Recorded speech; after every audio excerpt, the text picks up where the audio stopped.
Well, Steve, the good news is that all the players are coming to the table. In fact, they all met with Governor Walker earlier this week. Currently, it is a balmy 29 degrees, but the feels like temperature more like 19. But when I've talked to Nate in the past, he said to me that, going out on the freeway was something that they were trying to avoid because he knows that every person who is stuck in that traffic is someone who is probably not going to be a supporter of theirs anymore. Well, Steve, as today is the first day of the state fair, there's something that everyone's been looking forward to all year. So we asked, what is it about the state fair that you love? Mike and Carol, I got word less than 5 minutes ago that Glendale police have a suspect in custody. They tell me it was a high school student at Nicolay that has been arrested. Charges will be referred on to the DA's office. Now, if you look at the school behind me right now, it is very quiet. But this morning, it was swarming with the bomb squad and canines. They swept the school to make sure that it was safe.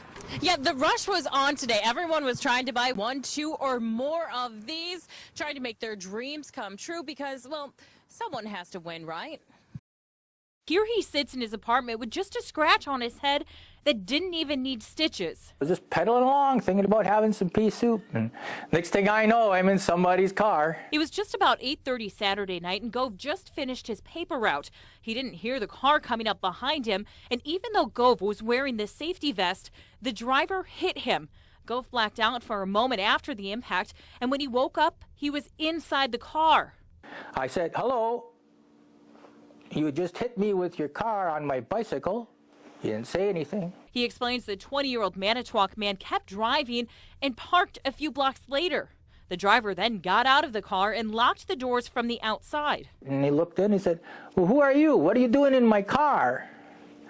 I said, I told you, I'm the guy that you hit on the bicycle. Gove is just as surprised as the rest of us that he's sitting here telling his story. God's watching out for me.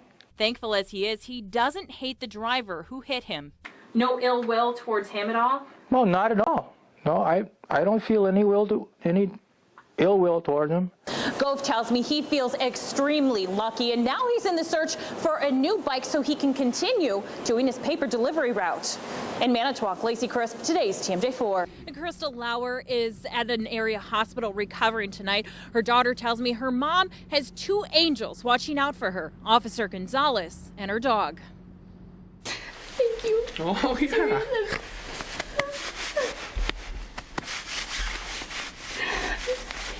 No. Glad I could help. This moment would not be possible without this guy. Good job. Good job. Good job. Officer Jeff Gonzalez was out on patrol early this morning when he saw a black lab running around. The dog obviously belonged to someone. It had collars and tags. Gonzalez tried to catch the dog, but the dog kept running away. In a roundabout way, yeah, he sure did. He pointed me in the right direction. That direction to this porch where Crystal Lauer sat. She was wearing her pajamas and a house coat, and she was slumped over. I was obviously in some distress. She was unresponsive. Daughter Tyann Went got the call that her mom had been out in 3-degree weather for about an hour.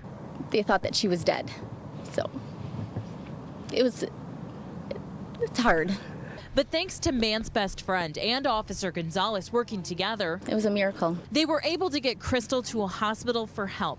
Officer Gonzalez shrugs off being called a hero. A little uncomfortable with that, I guess, but just a bunch of circumstances that came together, and that's my job. But adds, I thought it was neat, the connection with the dog. You know, it was kind of like a Lassie moment. We owe you a lot. Oh. and doctors don't know what caused Lauer to pass out. They're still doing tests, but Lauer says she can't wait to meet the officer who saved her. And Johnny the dog, of course, has gotten a lot of extra treats today. Reporting live in Germantown, Lacey Crisp, today's TMJ4. This smile has brightened the Delavan Darien High School girls basketball team for 4 years. April Schaefer is a student with special needs and is the team manager. She's dreamed about getting a chance to play. Hang out the bench, like playing, like kind of nervous, kind of exciting. Friday night was senior night and the last home game of the year. Coach Hank Johnson gave April her big shot. And we just thought it'd be something nice for her to have. He let the opposing team in on the special night. And eager to do whatever they can to be help April and help this night really be about April. Not only did April play, but she started. I feel happy because I like people cheering on me on. By the fourth quarter, both teams were cheering for April. Let's go, April, let's go! There were just a few minutes left in the game when April got a rebound. The crowd erupted and cheered for April to shoot. She drove to the hoop and made the layup. Coach Johnson quickly took a timeout to let April celebrate.